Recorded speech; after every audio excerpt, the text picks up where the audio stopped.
Muchas gracias, muy buenas tardes. La verdad que es un enorme gusto poder estar aquí de manera presencial y por supuesto también a través de todos los amigos, las amigas que nos están siguiendo a través de las redes sociales, en particular del Facebook Live de esta librería de Fondo de Cultura Económica Juan Rulfo, en la capital de España, en Madrid. La verdad que estamos muy contentos de poder estar, repito, esta tarde, poder tener esta charla, poder conversar una vez más, tener la oportunidad de conversar con nuestro autor, con nuestro muy querido Fernando Viveros.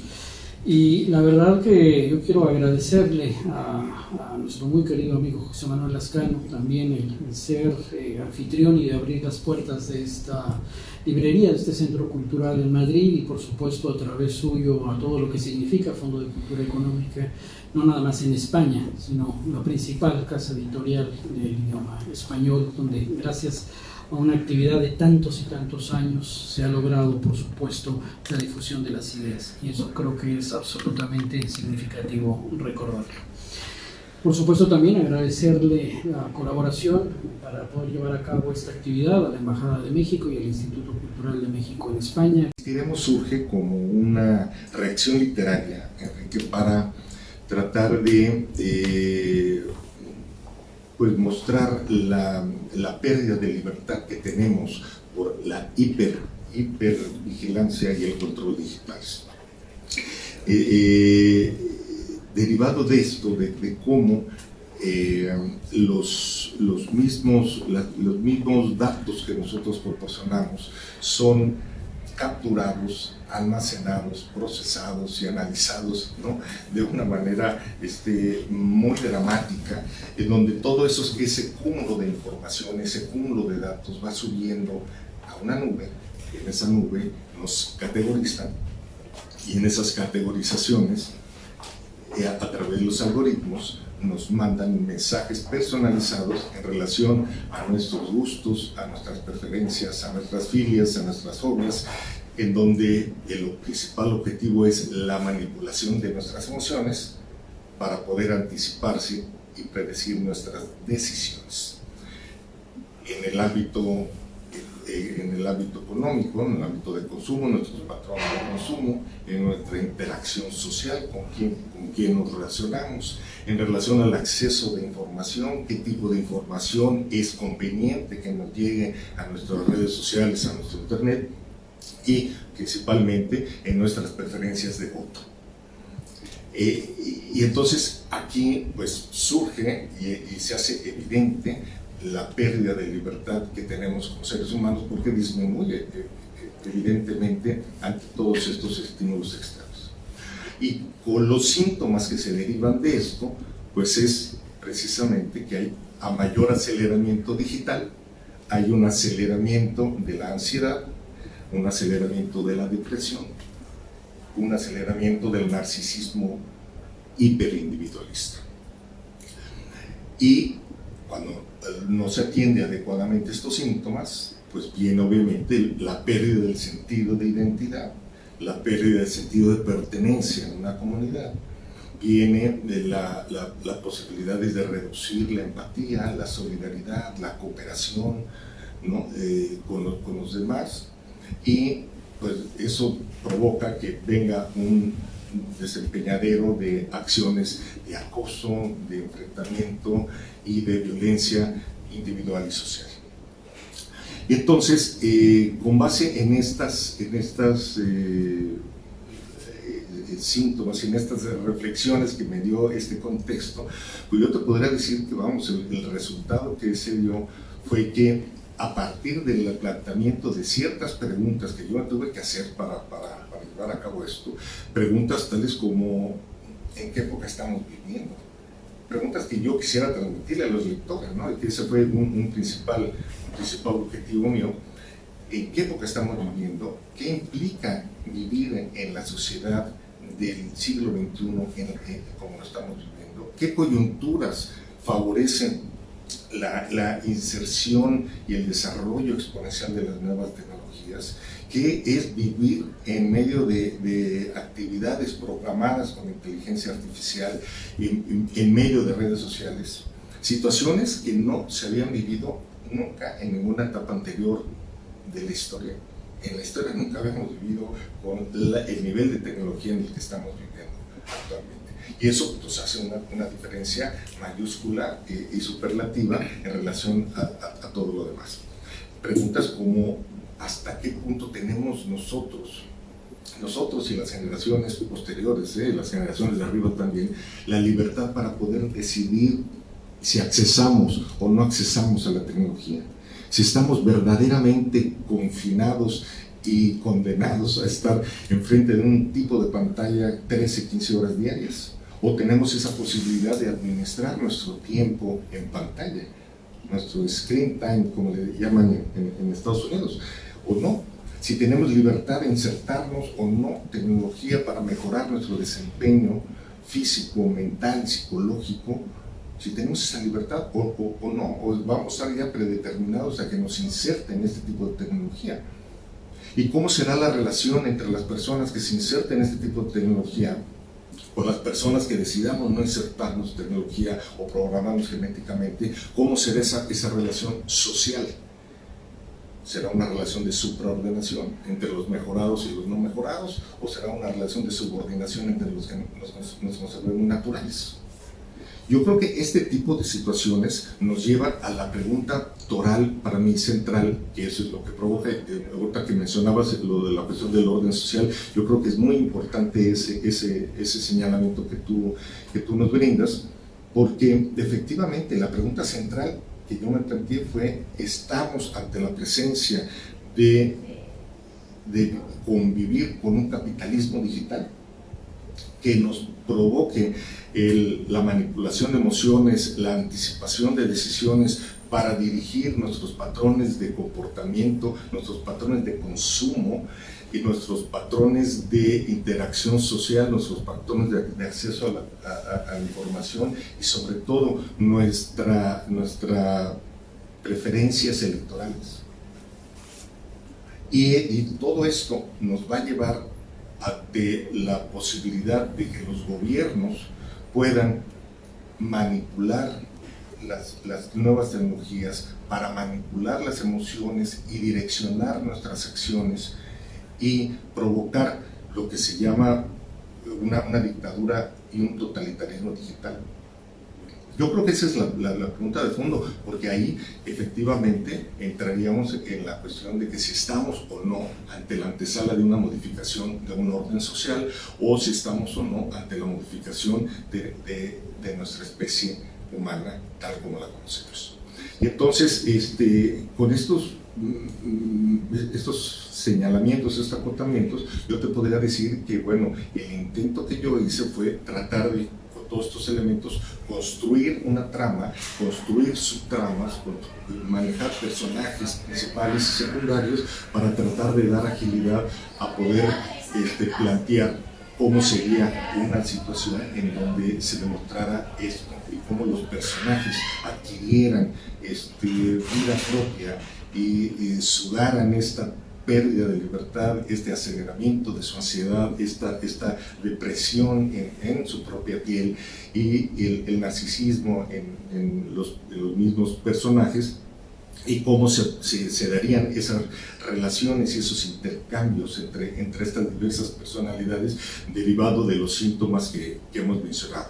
Y entonces, ya con todo esto, ya construida esta trama, pues yo lo dirigí para tratar de plasmar esto en esta novela. Y sí, creo que, bueno, yo me siento con la satisfacción, y déjame decirte que pasa lo que a muchos escritores nos pasa cuando concluimos las novelas, que tenemos cierta añoranza y cierta nostalgia por los personajes, ¿no? Una vez que vivimos con tanta profundidad, tanta cercanía a cada uno de los personajes en sus diferentes caracterizaciones, vamos generando una especie de cariño, de cercanía, de identificación con cada uno de ellos, y ciertamente pues a la hora que uno tiene que hacerle como a los hijos, ¿no? Que que crecen y finalmente se van, pues dejarlos partir y empezar con otra nueva ficción, con otra nueva narrativa, con otra nueva historia. Creo que como lector, ya que tuve el privilegio de leerla, yo estoy convencido que lo lograste. Yo estoy absolutamente convencido, y al escucharte ahora, porque cuando tú hablas más bien yo hablaría del ejercicio de nuevas libertades. Estamos ante, no se sabe bien este nuevo híbrido en el que nos estamos colocando, pero cuando hablemos de eso también hay que hablar de los derechos digitales, porque también la sociedad, por supuesto, tiene que ejercer ese derecho de acceso a lo digital para facilitar el desarrollo de sus actividades. Vamos a dejarlo algo como bastante más general. Pero entrando en el tema de los personajes, ahora que ustedes tengan ya la oportunidad de leer esta, repito, excelente novela, tu personaje, tú le brindas a Lee Berté, que Lee es hermosura en mandarín, y haces un juego de palabras, por supuesto, bastante afortunado y muy bien logrado. Creo que logras darle un protagonismo, logras darle una dulzura y una firmeza a ese personaje, no exento, por supuesto, de contradicciones, también un personaje de dudas, pero de una serie de afirmaciones y de una solvencia que se convierte en un hilo conductor extraordinario para la novela. Pero además también das una licencia, porque yo pensé de inmediato, brindas ahí el personaje de la madre, este personaje que se suicida en la catedral, como nuestra legendaria Antonita Rivas Mercado, que en el año 31 se suicida en Notre Dame, y al mismo tiempo tú estás hablando, sí, del siglo XXI, etcétera, hacia adelante, pero también la podemos ubicar en otros momentos de la esencia y de la duda del ser humano y de la soledad que tiene el ser humano y de esa aparente o profunda insatisfacción que tiene de no lograr a pesar de tener, a pesar de estar hiperconectado o de estar en situaciones que pudieran ser favorables, digamos, para el desarrollo. Hay gente que no puede con eso, que no puede vivir con eso y termina en el suicidio. Y eso es un llamado, la novela claramente lo hace, sí, muy bien, tienes a una protagonista que se llama Lee Berté, pero tienes a una madre que termina también suicidándose. Entonces, creo que es interesante ver de alguna manera este juego que haces tú con los personajes, porque realmente es una delicia.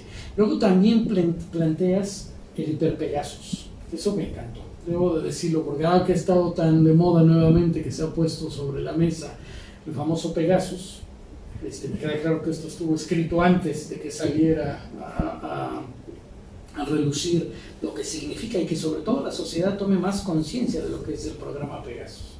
Tú planteas ahí un Hiperpegasus, creo que lo colocas, no quiero contar por supuesto de qué va, pero sí provocar la lectura y provocar y preguntarte ¿por qué jugar con el Pegasus? ¿Por qué jugar con eso que ese sí es el Big Brother? ¿No?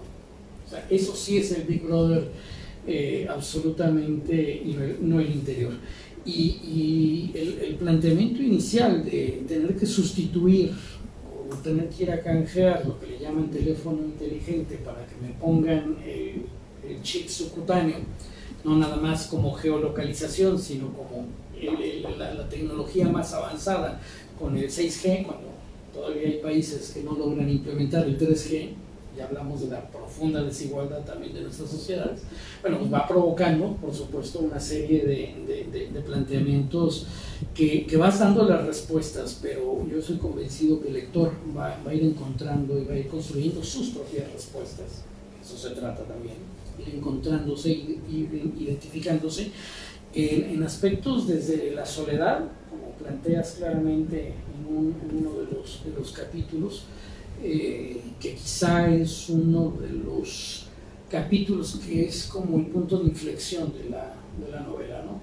Cuando tú planteas y profundizas alrededor de la soledad, se entiende realmente, o termina de entender, o por lo menos yo termino de entender todo el planteamiento que haces y la deriva a la que se puede llevar, porque tú puedes estar hiperconectado, y al mismo tiempo estar en una profunda soledad. Y yo creo que al final de cuentas es uno de los planteamientos esenciales de la novela, y cuando la novela plantea, además, repito, de una lectura tan amable, plantea esto, provoca una cantidad de preguntas en el lector, que yo hice ahí un pequeño ejercicio con 2 o 3 más antes de llegar aquí a esta mesa, y es fantástico como siempre una novela puede ser vista de varios ángulos. Todo depende también en el momento en el que la estás leyendo. ¿Qué te está sucediendo en el momento de la lectura?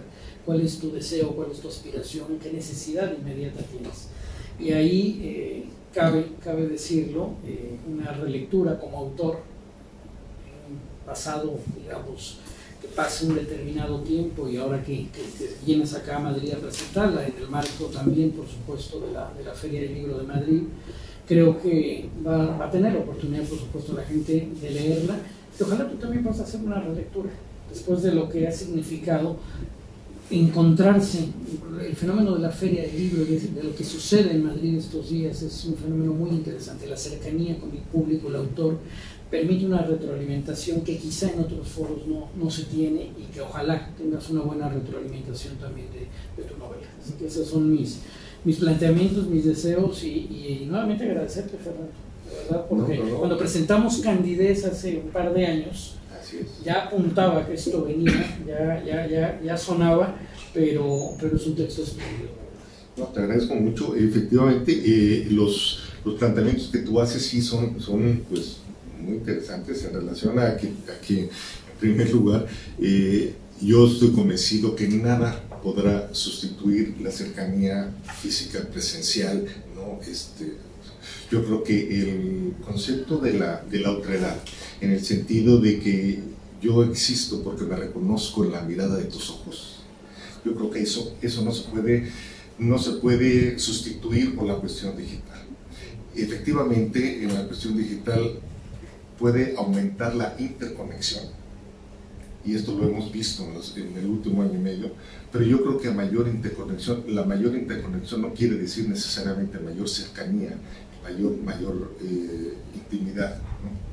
¿Por qué? Pues porque yo también creo que la cuestión digital, las transmisiones por digital, pues no emocionan, no entusiasman, sí, pero un detalle, no puedes ver a los ojos directamente en el digital, porque o estás viendo la lente o estás viendo la pantalla, entonces en ese sentido es muy cansado, muy poco amable la posibilidad de establecer esa comunicación visual directa.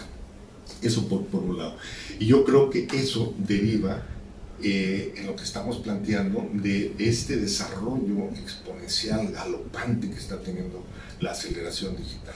En los tiempos en los que estamos viviendo, que déjame decirte que yo creo, y también estoy convencido, de que esta es la etapa histórica más interesante, aunque es la más compleja, indudablemente es la que nos brinda mayores posibilidades posibilidades de reflexión sobre en dónde estamos y hacia dónde vamos. Si es que nos mantenemos como raza humana, si mantenemos Homo sapiens, o estamos en la antesala del Homo tecno o el Homo digital, donde se pueda llegar a otros espacios. Y entonces ahí yo creo que se desarrolla una cadena emocional en medio de este vértigo del desarrollo tecnológico, propicia necesariamente incertidumbre, porque tú no sabes qué va a pasar, ¿no? Hoy, qué va a pasar mañana. Estamos en medio de una serie de multidistopías, como yo les llamo, en donde hay una serie de amenazas externas que nos están sucediendo de manera simultánea. Por un lado tenemos la pandemia, por otro lado tenemos el cambio climático, por el otro lado tenemos la amenaza de un conflicto nuclear, por otro lado tenemos las sindemias, que es la pandemia de la depresión, la pandemia de la ansiedad, por otro lado tenemos la violencia, la carencia, etc. Y todo de manera simultánea. Y entonces, necesariamente eso impregna un alto grado de incertidumbre en nuestros procesos conductuales. Y a mayor incertidumbre, pues obviamente mayor ansiedad, y a mayor ansiedad, mayor depresión, y a mayor depresión, mayor necesidad de tener un paliativo a través del hiperconsumo, porque pensamos que consumiendo no solamente bienes o servicios, sino consumiendo actividades, conductas, aficiones, adicciones, podamos nosotros distraernos de esa incertidumbre, de esa ansiedad, de esa soledad que nos brinda el vértigo de las nuevas tecnologías y que nos lleva finalmente al hiperindividualismo, en donde tenemos que desarrollar una actitud en donde estamos volcados en nosotros mismos y dejamos de pensar en el otro. Y cuando dejamos de pensar en el otro, ¿qué pasa? Se reduce nuestro sentido de identidad y de pertenencia a una comunidad y desarrollamos conductas de poca empatía hacia el otro, de indiferencia, de mensajes de encono, de enfrentamiento y de violencia. Finalmente caemos en el estado de violencia. Y cuando estos mensajes no se llenan positivamente, estos espacios se llenan con mensajes de odio, con mensajes de misoginia, con mensajes que pueden ser utilizados por dictadores, terroristas y misántropos. Entonces yo creo que nos encontramos ante una situación en donde el volcarnos en una soledad que va aparejada del desarrollo tecnológico, pues necesariamente son signos de alerta en donde tenemos que nosotros desarrollar estas conductas de acercamiento. Primero, tener una posibilidad de concientización de qué es lo que estamos viviendo. Hasta qué punto estas nuevas tecnologías nos está afectando nuestra relación con los demás. En verdad nos acerca, en verdad nos interconecta, en verdad nos hace sentirnos más cerca, más empáticos, más solidarios con los demás, o pasa todo lo contrario, estos mensajes de indiferencia, de enfrentamiento, de odio. Entonces yo creo que tenemos que tener muy claro eso para poderlo nosotros asumir en dónde estamos y definir, volcar nuestra mirada hacia las actividades que nos desarrollen mayor percepción y contacto con la belleza, con la naturaleza, con las cuestiones que nos puedan regresar a los elementos esenciales del ser humano. Y lo que tú mencionabas, nuestra vulnerabilidad, nuestra fragilidad como especie, nuestra conciencia de nuestra finitud, la cuestión de que vivimos en medio de contrastes emocionales, en medio del amor, en medio del desamor, en medio de la salud, en medio de la enfermedad, ¿no? Donde tenemos que darnos cuenta del poder enorme que tiene el sentido del humor para enfrentar la desgracia, la desdicha ¿no? y la inequidad. Entonces, si tenemos ese tipo de conciencia y las manifestamos en el otro, yo creo que tendríamos una gran posibilidad de hacer lo que creo yo que en estas novelas, aquí lo transmito, de sentarnos con calma para identificarnos esos elementos que están en la raíz, que nos unen por dentro, y para poder proyectar, para poder conversar, para poder imaginarnos un futuro posible, un futuro viable, en donde se desarrollen esos lazos de empatía, de solidaridad, y podamos nosotros desarrollar una convivencia pacífica y constructiva. Entonces, yo creo que si no tenemos esa oportunidad de reflexión, si nosotros no tenemos esta posibilidad de expresión y de reflexión, pues sí, ciertamente, pues lo que sigue es entrar en esa cadena emocional que hablábamos, en donde es incertidumbre, ansiedad, depresión, soledad, en algunos casos suicidio, en otros casos indiferencia, y en otros casos esa pérdida del apetito de futuro, que yo creo que es sumamente riesgosa en una sociedad como la que estamos viviendo. Me quiero detener ahí justamente, en esa pérdida de apetito de futuro, pensando por supuesto en la juventud, pensando en aquellos que hoy están forjándose, o que están intentando forjarse, ya no te digo hacia el futuro, sino un presente que no lo ven, presente que no les llega, que se les va de las manos, que cuando creen que están llegando, etcétera. Pero ante las nuevas realidades del mercado laboral, ante las nuevas realidades de cómo se están dando las reglas de juego, cuidado con eso. La desolación puede ser mayúscula, y repito, aunque estén hiperconectados. Y están hiperconectados, están alimentando esa nube a la que tú mencionabas, una nube que lo que provoca son lluvias teledirigidas, ¿no? Porque son esas, llueven todos los días, ahí están, se van almacenando, pero van lloviendo, siempre son lluvias teledirigidas para modificar, por supuesto, modificar actitudes de consumo y sobre todo no provocar reflexión, sino inmediatez. Todo es reacción inmediata a un determinado estímulo que se está teniendo. Esto afortunadamente hay mucho estudio, creo que hay gente que está estudiándolo de manera muy puntual, pero la realidad siempre va a ir más rápido de aquellos que puedan ir teorizando, que puedan ir reflexionando al respecto. Y de ahí, por supuesto que también, a manera de novela, tu libro, por supuesto, es un aporte en ese sentido, porque provocas una reflexión, provocas un debate y provocas esto que ya dije antes, que no pretendo repetirme, pero asumirnos como seres vulnerables, por lo que somos, como lo que difícilmente o prácticamente nunca vamos a dejar de ser. Lo que tenemos que tener es la conciencia de que lo somos. Y la pregunta es, ¿cómo conectas? Porque a lo mejor parte de las personas que nos están viendo, que nos están siguiendo por las redes sociales, conocen y han leído Candidez. ¿Cómo conectas esta novela con Candidez? Porque hay un vaso comunicante muy interesante que creo que vale la pena mencionar, porque al principio, cuando yo hablaba de las entregas que tú nos estás haciendo, están directamente vinculadas, y sobre todo preguntarte en qué reflexión estás ahora y qué sigue. Sí.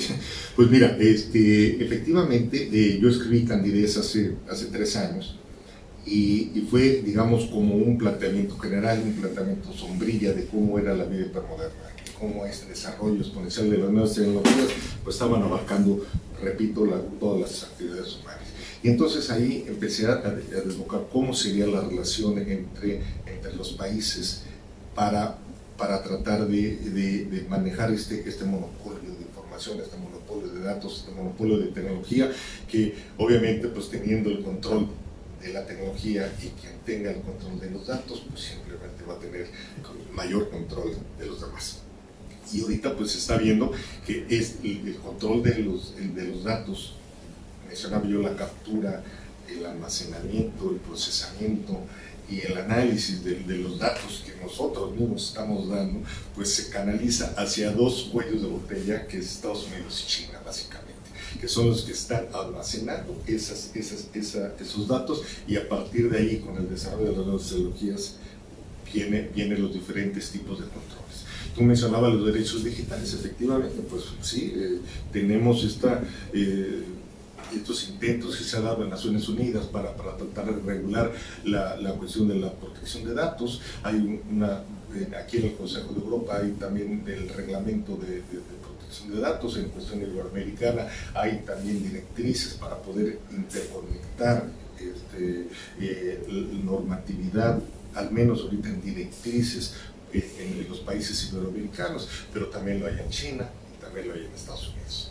Y entonces el problema es que cuando entras en el terreno de los derechos digitales, pues China dice, pues si le entro o no le entro. O Estados Unidos dice, pues no, yo me reservo el derecho para, o me reservo las conductas para.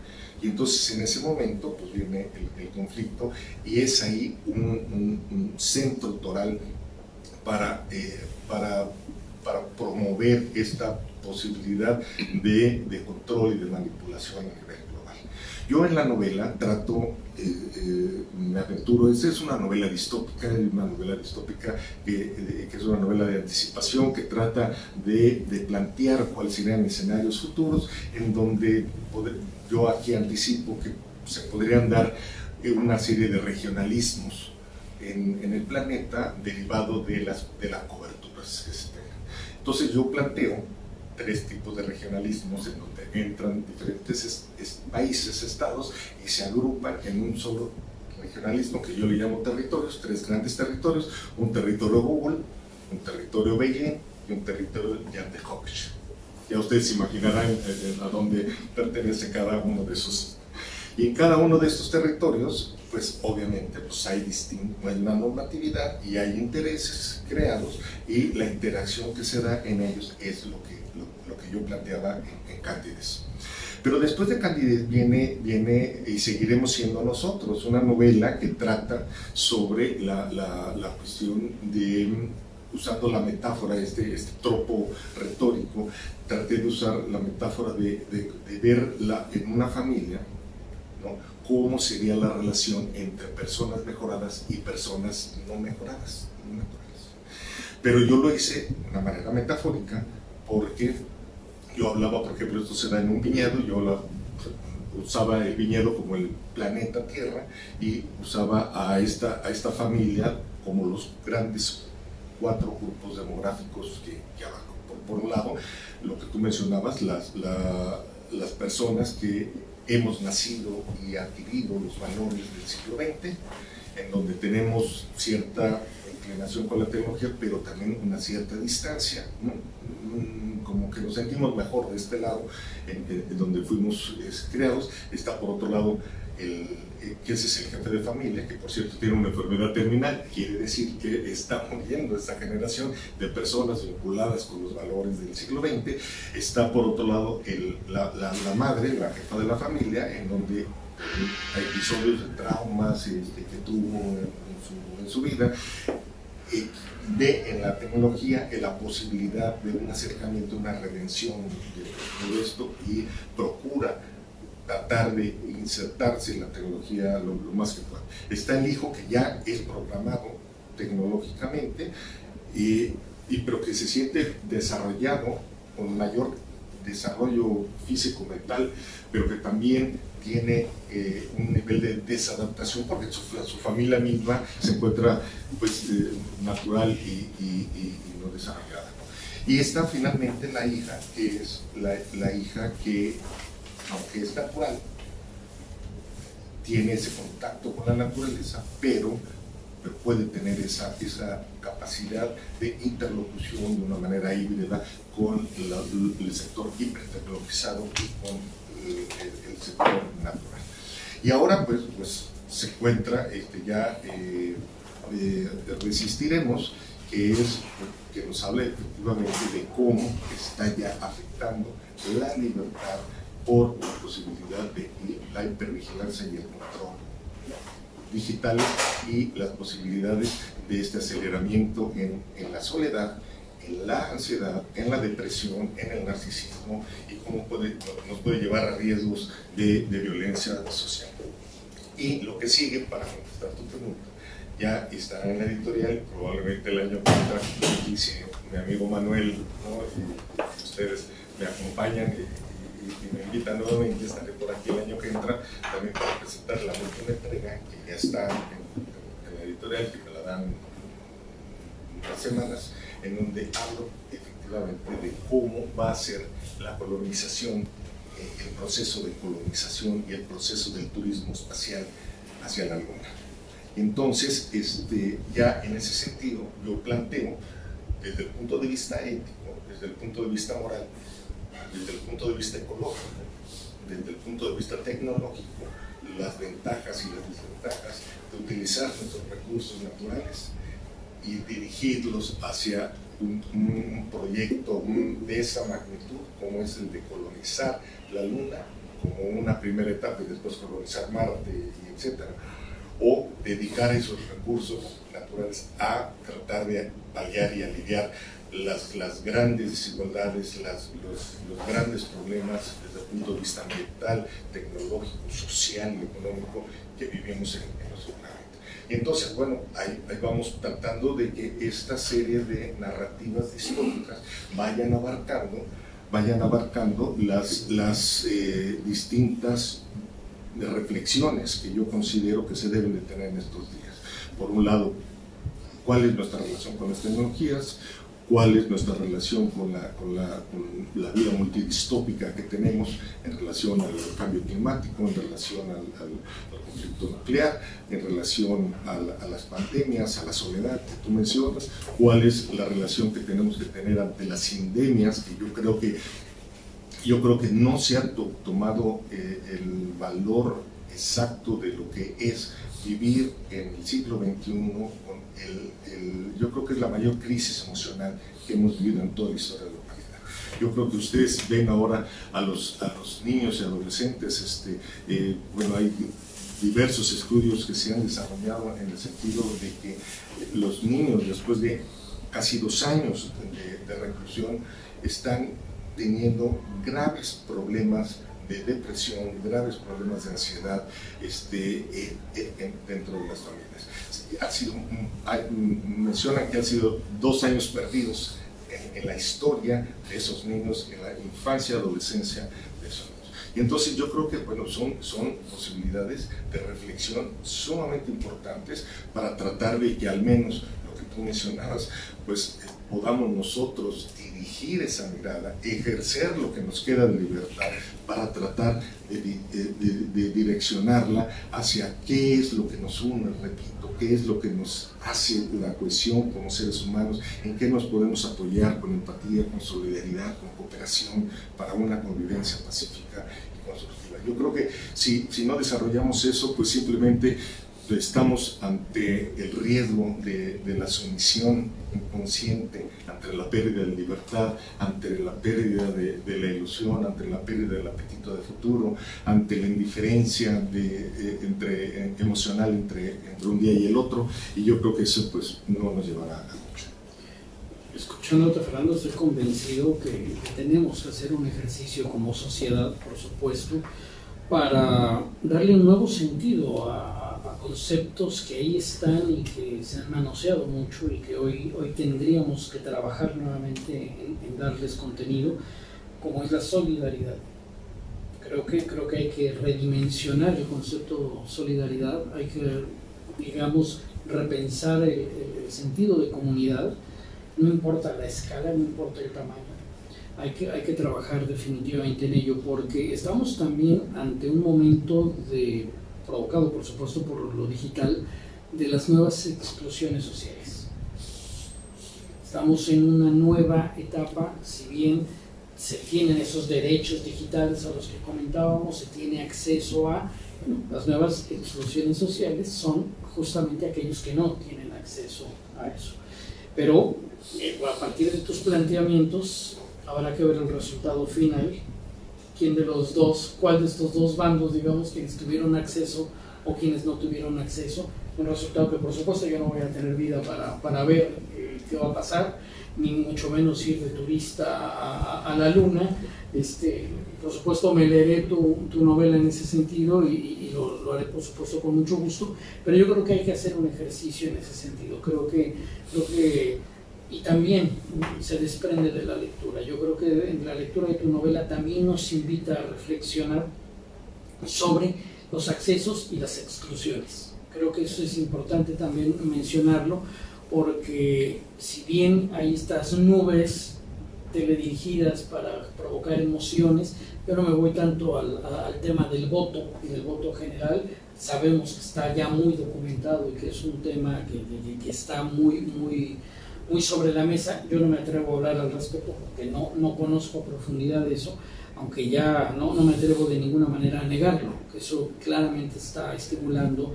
Si te estimularía a comprar un pantalón verde o comprar un pantalón amarillo, porque no te va a estimular a decidir otras cosas, ¿no? Eso es clarísimo que está sucediendo. Y creo que tendríamos que, como sociedad, repito, hacer un ejercicio mucho más profundo, y la lectura de tu novela nos lo provoca.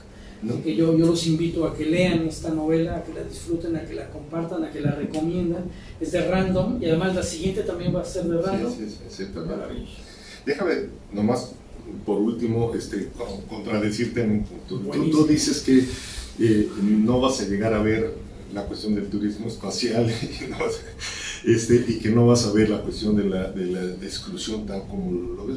Y yo creo que te puedo afirmar, y con la amistad que nos tenemos, lo vamos a plantear no quiero decir en un par de años, en 2 o 3 o en 5 años, es una cuestión simplemente de tiempo, de lo que va a suceder. Pero yo sí creo que en este carril de la galopancia del desarrollo de las nuevas tecnologías y la aceleración digital que se está dando, se va a dar más rápido de lo que pensamos.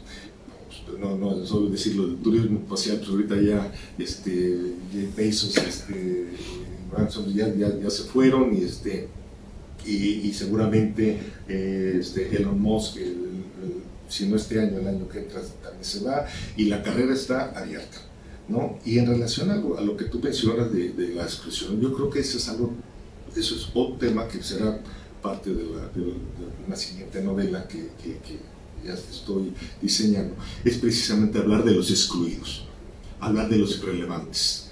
¿Y quiénes van a ser los excluidos y los irrelevantes? Aquellos a los que las nuevas tecnologías ya no los considere que pueden aportar algo. ¿Y quiénes son estos? Las personas que obviamente pues no tengan inserciones tecnológicas, no tengan programación genética y entonces no tengan un nivel de desempeño físico, mental y psicológico para poder participar en las cadenas de valor y los procesos productivos.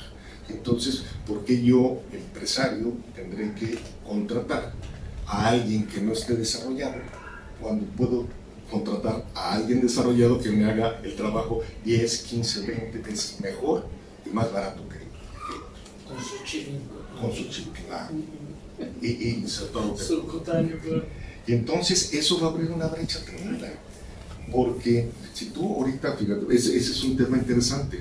Si tú tienes hijos de 10, 15 años, a veces llegan algunos sobrinos, yo no tengo nietos todavía, pero tengo hijos ya de 32, de 30, pero tengo amigos que tienen hijos adolescentes y que pues llegan y me consultan, oye, ¿qué carrera me recomiendas para estudiar, tío?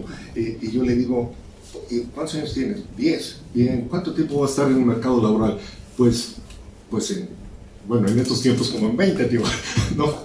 Pero dicen, no, pero en otros 10. Dime tú, a ciencia cierta, ¿quién puede asegurar cómo va a estar el mercado laboral en 10 años? Yo creo que nadie podríamos tener la capacidad de anticiparnos cómo va a estar el mercado, cómo va a estar el desarrollo de las carreras, cuáles son las profesiones que van a estar con esa posibilidad de tener mayor demanda en esta cadena de valor de los procesos productivos. Y entonces, aunque tú dices, bueno, pues, estudia algo relacionado con sistemas, pero ¿qué pasa? Por ejemplo, yo veía ahora, leía un estudio en MIT donde decía que, bueno, ya estaban generando estas carreras de terapista de robótica, ¿no? Entonces hay gente que ya está especializándose para dar terapia psicológica a las personas que tienen robótica en sus cuerpos, por decir algo, pero con una aclaración, que este tipo de actividades tienen una vida muy corta. Y entonces, por más que tú te actualices en tu trabajo y estés estudiando, el nivel de vigencia de tu actualización va a ser muy reducido. Y entonces, imagínate, ya no digas un abogado, ya no digas un contador, ya no digas un médico, en donde van a tener que buscar otro tipo de actividad. Pero una vez que la encuentren y que se capaciten ahí, su vigencia va a ser de 1 año, de 2 años, y van a tener que desarrollar lo que aquí es muy importante mencionar, la capacidad de resiliencia, la capacidad de entender que estos procesos en donde hay este vértigo de desarrollo se va a tener que tomar con mucha filosofía, con mucha resiliencia, con mucha capacidad de adaptación. ¿Para qué? Para evitar, prevenir estos problemas emocionales y psicológicos que estamos padeciendo. Por eso yo me atrevo a decir que estamos viviendo en una coyuntura donde estamos enfrente de la mayor crisis emocional y psicológica de todos los tiempos. Entonces, pues yo ya no quisiera alargarme mucho más. No sé si hubiera alguna pregunta de los presentes o gente que del streaming, no sé si se pueda captar algún tipo de preguntas, y si no, pues daríamos la palabra a alguien que quisiera aportar algo, participar. Por favor. A ver, Fernando, querido. Enrique, bueno. Mucho gusto. A ver, yo ya candidez, seguiremos siendo nosotros, que yo digo que seguiremos siendo los mismos, si queremos. Y ahora, esta que la voy a leer porque no me llegó antes. Y, a ver, explícame una cosa, que prefiero decirlo a quedarme callado, y un comentario. A ver, lo que quiero que expliques un poco es por qué hablas de capitalismo digital. No, ¿puede haber capitalismo digital, socialismo digital, o en qué sentido se está utilizando, o si la herramienta digital es capitalista o es para todos, o en qué contexto lo estás poniendo? Porque no me brinca y como de eso no sé, prefiero preguntar. Sí, mira, y lo otro, a ver, sí. de una vez, en el ámbito que ya lo hemos platicado muchas veces, que nos conocemos hace 30 años, en el ámbito de la pérdida de la libertad, de la pérdida del libre albedrío. Es el momento crucial en el que estamos viviendo. El momento crucial es la pérdida del libre albedrío. Nos están obligando, nos están llevando hacia utilizar algo que por un lado es necesario para, por otro lado es totalmente innecesario para mí. Por otro lado es totalmente innecesario. Por un lado es necesario. ¿Necesario para qué? Para trabajar, para desarrollar, Y por ahí nos cogen, como decía el buen tocayo de Enrique Vargas, nuestro compañero. Pues esto es para que trabajemos, para que lo desarrollemos, y vamos a ser los que lo necesitamos, y por el otro lado, los que nos obligan a utilizarlo como ha sido nuestra generación, y por el otro lado nos lleva a la pérdida de la independencia, que lo mencionaste, y yo lo hablo del libre albedrío. Desde un punto de vista ontológico, probablemente por ahí hay una falta de mencionar que existe un Dios, y que nos están endoseando con el Dios Google, y que los niños están yéndose hacia el Dios Google y olvidándose de todo lo demás que puede existir en cualquier parte del mundo. Y ahí, en esa pérdida de la fe, de la esperanza, está la pérdida del libre albedrío. Lo tomamos y vamos a ser incluidos, Enrique, o no lo tomamos, esa digitalización, y vamos a ser excluidos. Ahora, con el chip que me pusieron el otro día con la vacuna, ¿ya me van a empezar a pasar cosas? ¿O no? Pero bueno, eso es parte coloquial. El libre albedrío, el capitalismo, y la decisión máxima está ahí. Lo hacemos, ¿cómo lo hacemos? ¿Cómo le decimos a las nuevas generaciones, que es el pleito diario? Utilízalo para trabajar, para algunas cosas, pero no te olvides que están todos estos libros para leer. No te olvides que hay que consultar la enciclopedia. No te olvides que la RUS cada año saca un diccionario espectacular. No te olvides que no todo está ahí, porque luego lo que está ahí está mal. Y lo hemos comprobado 1000 veces, que está teledirigido.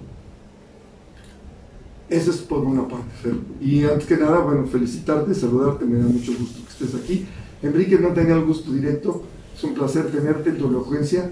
Gracias por acompañar a mi amigo de tantos años, y esperemos verte. Te deseo mucho éxito en la feria, y bueno, adelante. No, gracias, no, yo agradezco a Manrique. Manrique ha sido alguien que pues, ha sido un lector asiduo a las novelas que estoy escribiendo. Ojalá que esta también no sea la excepción, y que las que sigan también se dé, porque pues, sus comentarios efectivamente pues, son muy puntuales, muy objetivos. Pues mira, yo mencionaba el capitalismo digital porque hay ahora ya una corriente, principalmente en Harvard, que se está desarrollando esta conceptualización del capitalismo digital, que es precisamente eso: utilizar las nuevas tecnologías, utilizar los algoritmos para favorecer patrones de consumo, pero patrones de consumo dirigidos por una serie de empresas para establecer cuáles son las posibilidades de mayor consumo y de mayores productos. Entonces es una especie de saber qué es lo que tú te gusta, qué es lo que necesitas, qué es lo que te podría llegar a gustar o te podría llegar a necesitar si yo te lo dirijo, si yo te manipulo, ¿sí? O cómo está primero las áreas que yo quiero promover, promocionar, agrandar en términos empresariales, y después dirigirlo eso a través con todo el aparato que hemos hablado de las nuevas tecnologías y con los algoritmos, que eso es algo que yo creo que los algoritmos son los amos de la nueva civilización, ¿no? Y nos estamos enfrentando a eso. Y tendríamos que tener nosotros la capacidad de desarrollar algoritmos vacuna como sociedad, y de decir, no, a ver, yo sé que me están manipulando con este algoritmo, yo salgo de aquí y van a decir, a usted le gustan los libros, le gusta la lectura del Fondo de Cultura Económica, le recomiendo otras librerías, le recomiendo otros patrones de consumo literario. ¿Cómo se enteraron que yo estuve aquí?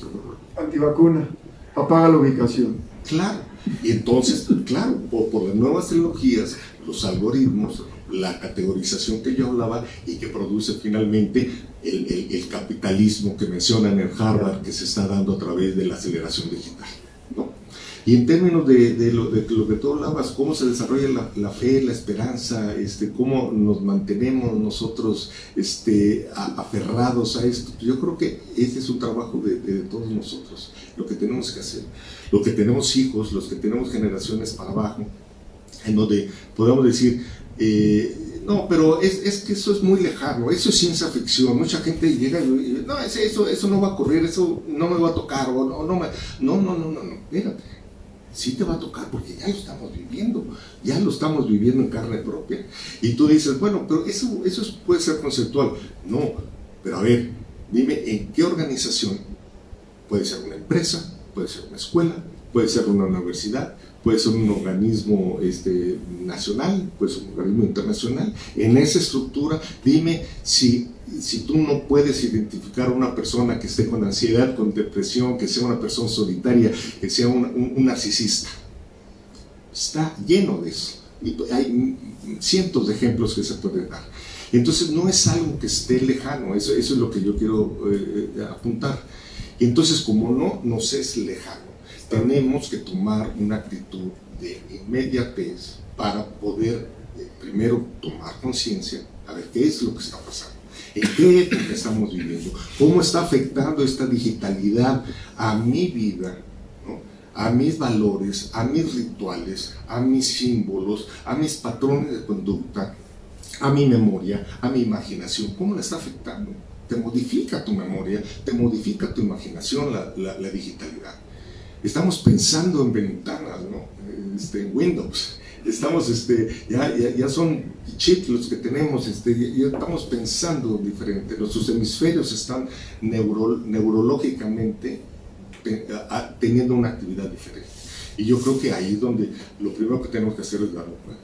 Segundo, tener esa posibilidad de dirigir nuestra mirada hacia dónde queremos estar como individuos, como familia, como sociedad. Y en función de eso, pensar que yo seguía todo este proceso de Jacques Assange, con toda esta cuestión que ha tenido, esos procesos jurídicos que ha tenido de violación precisamente por el uso de las nuevas tecnologías. Y él mencionaba que nada más una cosa va a ser la que nos va a evitar el caer en la manipulación y en las predicciones de nuestras acciones. Y que es el darnos cuenta y el quehacer y la movilización colectiva. En la manera en que tú puedes organizar a la sociedad y moverla y agitarla y dirigirla hacia algún lado, es la forma como medianamente se podría paliar esto. Y entonces yo creo que en ese sentido es donde deberíamos de trabajar como sociedad, como organizar la sociedad civil y poder establecer estos canales de comunicación como el personaje Liberté, que Libe de apellido es de Liberté, que bueno, déjenme nomás hacerle una acotación, es una mujer joven, atractiva, feminista, y con todo el impulso de la juventud del mundo, pero que es acosada por su jefe que trabaja en la Agencia del Buen Comportamiento. La Agencia del Buen Comportamiento es aquella agencia que captura, almacena, procesa y analiza todos los datos que vienen por parte de la sociedad, que amablemente cada uno de nosotros les brindamos, gratuitamente además, y que ellos simplemente la capturan, la almacenan, la procesan, la analizan y nos la devuelven con paquetes de manipulación. Y entonces, a partir, derivado de la impunidad que recibe de este acoso sexual que tiene por parte de su jefe, entonces ella decide organizar a un sector de la sociedad para impugnar esto que se mencionaba de un dispositivo móvil subcutáneo, que además de recibir y transmitir llamadas, que además de transmitir mensajes de las redes sociales y de internet, pues percibe tu presión arterial, percibe tu frecuencia cardíaca, percibe tus variaciones hormonales, percibe tus variaciones emocionales, de cualquier estímulo externo y además de cualquier mensaje en redes sociales y telefónicamente que se tenga. Y entonces, obviamente, y todos esos datos se van a la nube y se hace todo otra vez el círculo. Entonces, imagínate cómo estaríamos nosotros determinados si dentro de nuestro propio cuerpo le estamos mandando toda la información a esa nube y a esos controladores desde arriba, en donde nos están diciendo, y con una mirada capitalista, para consumir más, para tratar de ver cómo te vas a, qué información necesitas tú recibir, con qué gente te tienes que relacionar y por quién tienes que votar, evidentemente. Entonces se desarrolla ahí un proceso que ya la democracia liberal pues se viene un poco abajo, porque ya no es a través de razonamientos profundo, sino que ya es un proceso bioquímico, los resultados electorales. Entonces ahí, imagínate tú. Oye, una pregunta, Enrique, tú que estás tan versado y viajas tanto. Hace poco leí, no recuerdo, estaba en las vacaciones por ahí, si fue en el ABC o en la Nueva España, una pequeña nota, los mismos que han creado todo esto y que lo siguen potencializando, que acabamos de mencionar y que más o menos saben quiénes son, se está creando ya una contracorriente en Estados Unidos, sobre todo algo de una pequeña nota. No me acuerdo si mencionaban los nombres del mismo, el de Microsoft, ¿cómo se llama? Bill Gates, y personas relacionadas, de que hay un par de escuelas en Estados Unidos donde están metiendo a los jóvenes a estudiar sin teléfonos, sin tablets, sin nada, como íbamos nosotros a la escuela. Grandes personajes de grandes empresas ahora ya se dieron cuenta que curiosamente los hijos de todos esos no traen esto, se lo prohíben, es lo que dicen. Y hay por ahí ya un par de escuelas y una corriente que viene, no sé si por ahí de estudio, fue rápida la nota, no me acuerdo, ahí en un café, y están ya creando la nueva educación, como era la vieja educación, o como a lo mejor era como la que nos gustaba. No libros, no tablets, no teléfonos, no internet en la escuela, estudio, lectura, relaciones perdidas interpersonales. Es triste que están en la escuela con el teléfono. El otro día tengo un pleito yo aquí, porque la escuela dice que no lleven teléfono los niños a la escuela, y de repente un maestro le pide a las niñas que lleven teléfono, que porque la van a usar en la clase. Entonces le hablé al director, le dije, a ver, o ustedes dicen que como directores, y fue el de una plática con el de la policía cibernética y bla bla bla, y llega un maestro y dice que hay que llevar el teléfono, y todas las niñas que no tienen teléfono, que son 2 contra 18, entre ellas mi hija, ¿no? Oye, es que tengo que llevar un teléfono a fuerzas, porque si no, no puedo entrar a esta clase, ¿no? Entonces ahora ya estos mismos creadores de todo ese mundo ya están creando su otro nuevo mundo para que estos nuevos vayan a ser los que vayan a crear el quinto mundo. Y ya lo están creando, no sé si han leído algo, si ya está pasando, pero por ahí. Les agradezco a todos y felicidades de nuevo, Fernando Enrique, un placer. El ABC que mencionas es la agencia, ¿no? La agencia, o no sé exactamente a cuál porque así son las siglas de la ABC. Pero no creo que haya sido publicado ahí. A ver, yo creo que el modelo educativo está en crisis, claramente está en crisis. Y por supuesto hay honrosas excepciones y la rueda sigue andando.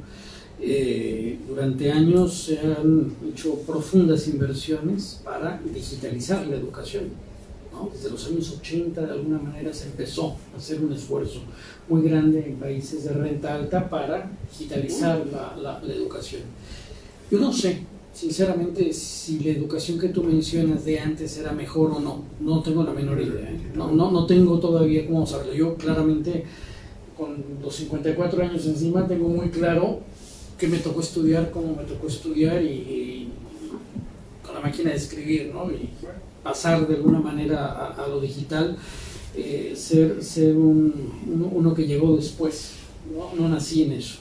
Sin embargo, creo que no debemos de exagerar en ninguno de los dos lados. Yo creo que hay que entender lo que son herramientas y como herramientas hay que sacarles lo mejor. Por supuesto, ese profesor está en una falta total, porque no corresponde. O sea, también como padre te lo diría, o sea, me parece primero está faltando al código de la escuela que seguramente establece que no debe de haber teléfonos, aunque si tú te pones a revisar las mochilas seguro vas a encontrar una cantidad de dispositivos tremendos. Pero bueno, más allá de eso, yo creo que tu comentario va hacia el modelo educativo. Y el modelo educativo no tengo claridad hacia dónde va. Creo que nadie sabe hacia dónde va. Creo que si por un lado los grandes desarrolladores de tecnología son los primeros que ya no la están usando, y eso es muy claro, por algo será, y hay que tomar nota de ello, pero todos los que estamos aquí, si hacemos en este momento una encuesta, cuestionamos de alguna manera o podemos ser críticos de lo que significa el acceso a determinada tecnología, que además la tecnología a la que nosotros accedemos es la tecnología más básica, pero nosotros estamos dotando información a la tecnología más desarrollada. Entonces esa es parte de ese capitalismo digital al que se refería Fernando. O sea, estamos un teléfono realmente básico o diversas herramientas que utilizamos todos los días, ¿sí? Estamos alimentando esa nube, estamos trabajando, pero no hay una plena conciencia como sociedad, por supuesto, porque todavía no sabemos, todavía no se ha tocado fondo desde mi punto de vista. Y no sé si se vaya a tocar un fondo.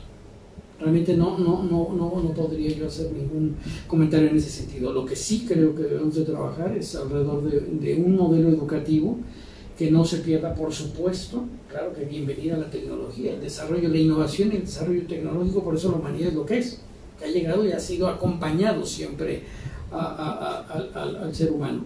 Pero creo que lo que no debemos dejar de lado son las humanidades.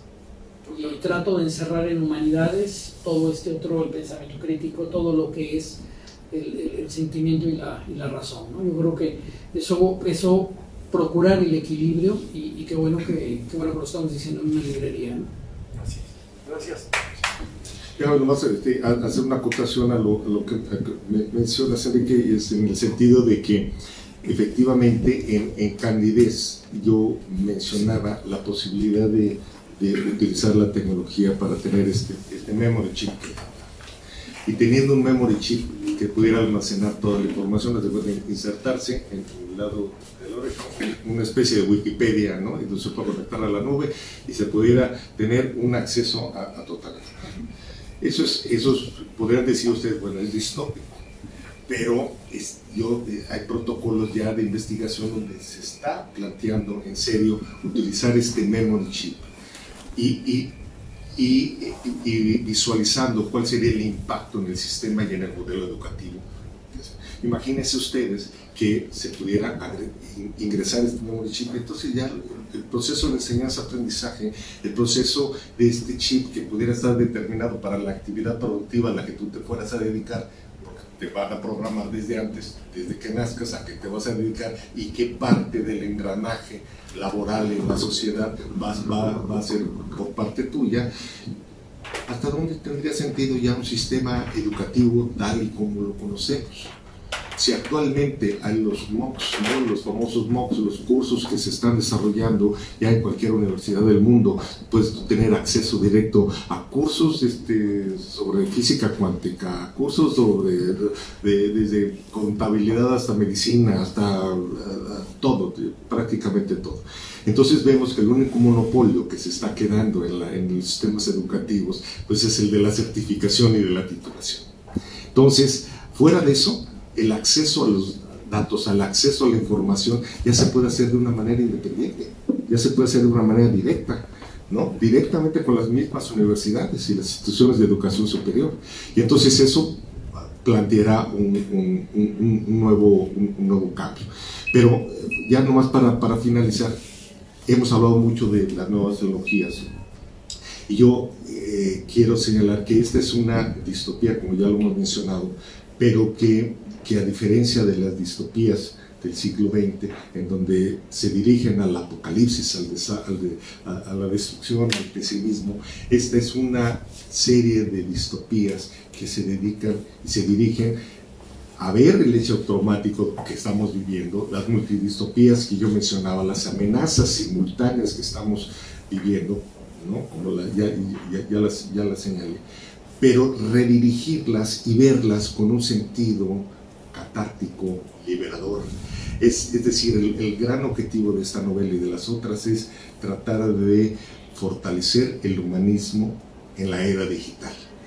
Y si pudiéramos fortalecer el humanismo, lo que acabas de mencionar, en la era digital, yo creo que tendríamos una puerta ahí de medio de salida, un resquicio por donde hablar.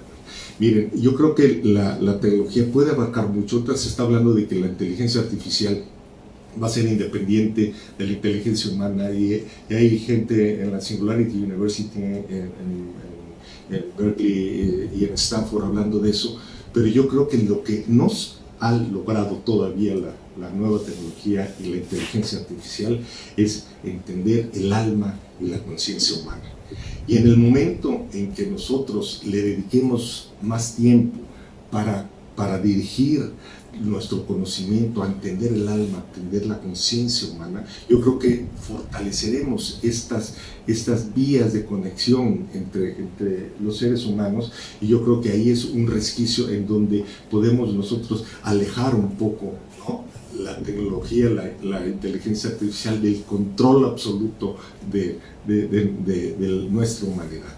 En el momento en que fortalezcamos y le demos una nueva ubicación al humanismo en la era digital, yo creo que ahí es donde se justificaría esto. Por eso yo creo que esta literatura distópica es una literatura que sana, porque es una especie de liberarnos, de sentirnos menos acongojados. Es lo que yo planteo y lo que yo esperaría en los lectores que me hicieran el favor de leer esa novela, es de esta conversación, porque yo creo que la lectura es un acto generoso y afectuoso de conversación entre el autor y el lector, en donde se puedan sentirnos relajados, comunicados, ¿no?, interconectados, pero desde lo profundo, desde lo esencial, para poder nosotros pues establecer esta posibilidad que ya también hemos hablado, de conversar y de imaginarnos un futuro mejor, un futuro más relajado. Gracias, Fernando.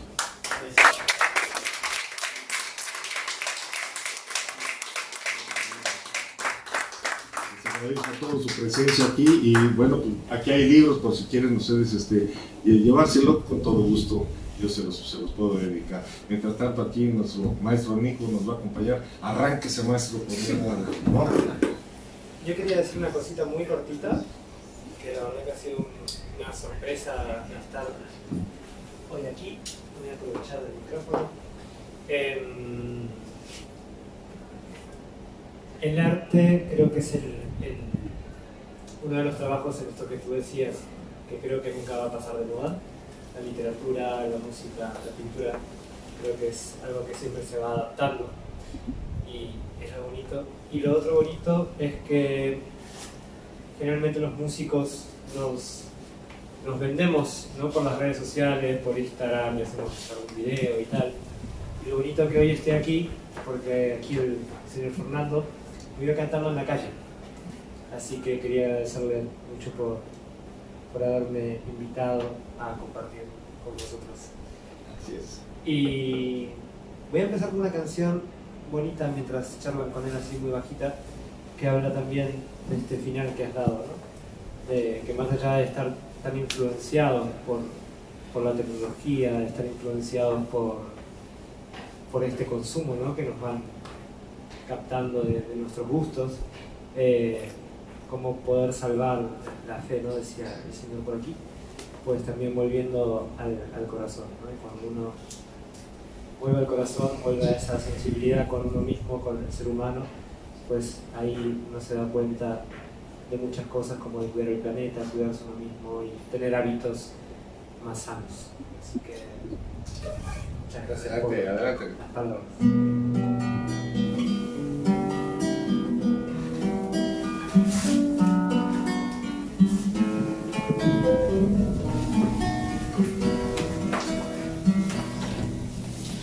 ¿Quién dijo que todo está perdido? Yo vengo a ofrecer mi corazón, tanta sangre que se llevó el mío. Yo vengo a ofrecer mi corazón, y no será tan fácil, ya sé qué pasa, no será tan simple como pensaba, como abrir el pecho y sacar el alma y una cuchillada de amor,